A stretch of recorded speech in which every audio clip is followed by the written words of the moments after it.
Do you think Assad is our enemy? Assad is not the enemy of the United States because Syria does not pose a direct threat to the United States. What do you say to Democratic voters who watched you go over there, and what do you say to military members who have been deployed repeatedly in Syria, pushing back against Assad? People who have been deployed to Syria have been there focused on their mission, which has been to defeat ISIS. Our troops have not gone to Syria to wage yet another costly, destructive regime change war. And many troops I hear from express frustration at the fact that our country continues to wage senseless, costly regime change wars, followed by nation-building missions, leading to situations like we see in Afghanistan.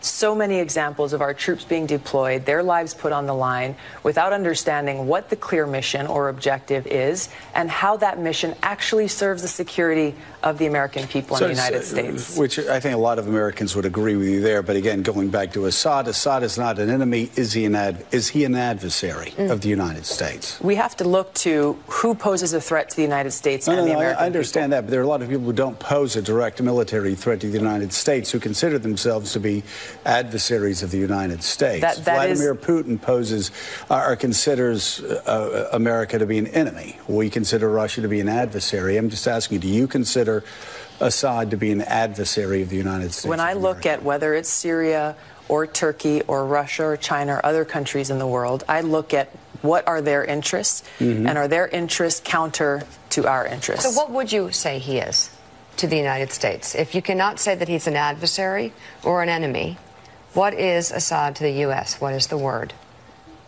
You can describe it however you want to describe it. I want to know how you describe it. My point is that whether it is Syria or any of these other countries, we need to look at how their interests are counter to or aligned with ours. Are Assad's interests aligned with ours? What are Assad's interests?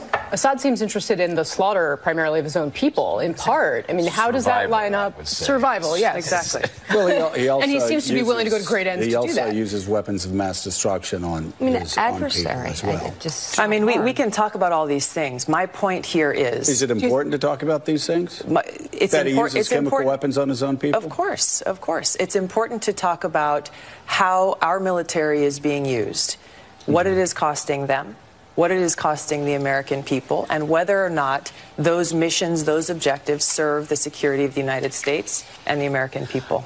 So do you think, Congresswoman, there should be any United States troops stationed in Syria? I don't believe there should be. None at all. But again, this goes back to how are we making these decisions? The many leaders in Congress and even leaders in the administration are saying we should keep troops in Syria to counter Iran. There has been no war declared by Congress against Iran. There's no authorization legally for the United States to maintain troops in Syria.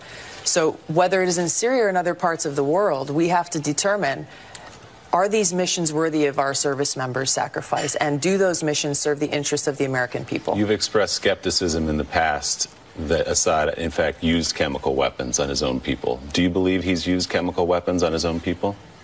I certainly think it's possible. The evidence that my skepticism in the past has been solely on saying, show us the evidence before you deploy U.S. troops into military action.